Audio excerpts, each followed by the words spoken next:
முத்துகோபால் என்னுடைய உதவி இயக்குனர். பருத்தி வீரன் திரைப்படத்துலேயும் யோகிலையும் என்னுடைய 2 படங்களில் உதவி இயக்குனராக வேலை செஞ்சவன். இன்றைக்கு அவனே ஒரு திரைப்படத்தை நடித்து இயக்கி தயாரிக்கிறதுக்கு முன் வந்திருந்தான். அப்படி ஆரம்பிக்கப்பட்ட படம் தான் அச்சமில்லை அச்சமில்லை.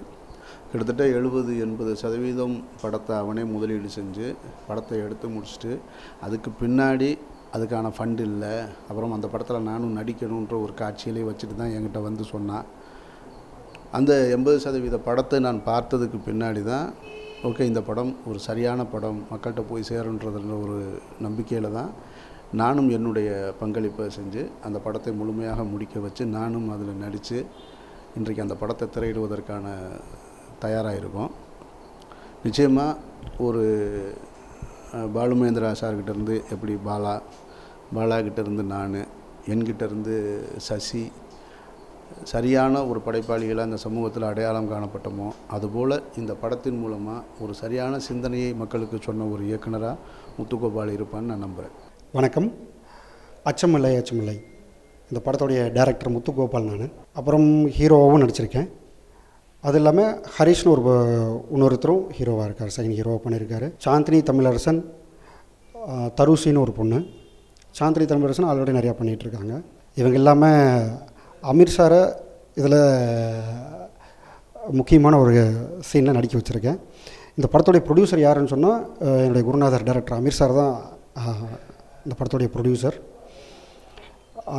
படம் கொங்கு மண்டலத்தை சார்ந்த படம். அங்களுடைய வாழ்வியலை நம்ம இதில் சொல்லியிருக்கோம். ஒரு சின்ன சோஷியல் நாட் எடுத்தும் இதில் பண்ணியிருக்கோம்.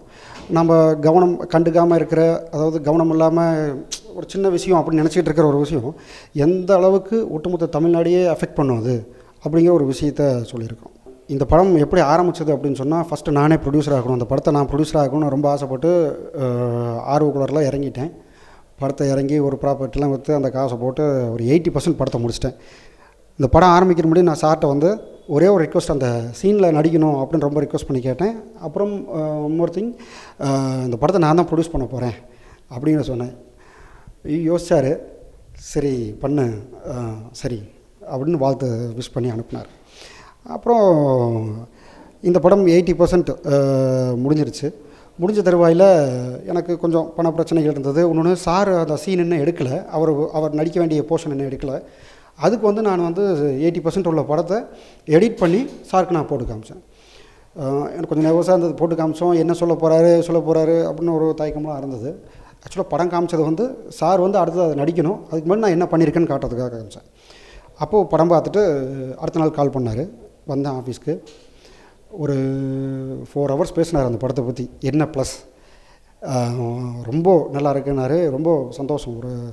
ரொம்ப பயந்துக்கிட்டு வந்த இடத்துல இந்த படம் ஏன் எனக்கு பிடிச்சிருக்குன்னு ஒரு 1/2 hour பேசும்போது, அதுவும் சார் பேசும்போது 4 hours சார் பேசும்போது ஏதோ ஒரு ஆஸ்கார் அவார்டு வாங்கின மாதிரி ஒரு ஃபீல். அப்புறம் என்னடா பொசிஷனு, என்ன போயிட்டுருக்கு அப்படின்னாரு. இல்லை சார், இந்த மாதிரி ஃபினான்ஷியலாக இந்த படம் கண்டிப்பாக மக்களை பார்க்க வைக்கணும்.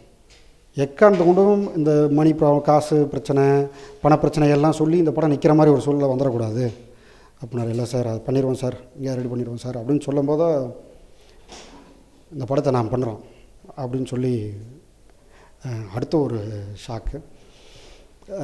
படம் ரொம்ப நல்லா இருக்குது அப்படின்னு நீ ப்ரூவ் பண்ணிட்ட அப்படின்னு நான் அவரோட அசிஸ்டண்ட்டாக ப்ரூவ் பண்ணிட்டேன் அப்படின்னு சொன்னது ஒரு பயங்கர எக்ஸைட்டாக இருக்கும்போதவே, அடுத்தது இந்த படத்தை நான் ப்ரொடியூஸ் பண்ணுறேன், இந்த படத்தை முடிக்கிறோம், இந்த படத்தை ரிலீஸ் பண்ணுறோம் அப்படின்னு சொன்னார். என்ன அந்த சந்தோஷம் அன்றைக்கி. உண்மையிலுமே இன்றைக்கி படம் முடிஞ்சு இன்றைக்கி வந்துடுச்சு. இன்னும் சின்ன சின்ன வேலைகள் மட்டும் இருக்குது, பேலன்ஸ். கூடிய விரைவில் தியேட்டரில் பார்க்கலாம். உங்கள் மைண்ட் வாய்ஸ் எங்கள் வீடியோக்கள் இன்னும் இந்த மாதிரி நிறைய வீடியோ வர இருக்குது. இனிமேல் இந்த மாதிரி இவர் பேசக்கூடாதுன்னா சப்ஸ்கிரைப் பண்ணுங்கள். யோ, என்னைய அப்படியே பேசிகிட்டு இருக்க, இனிமேல் இந்த ஆள் பேசக்கூடாதுன்னா சப்ஸ்கிரைப் பண்ணுங்கள்.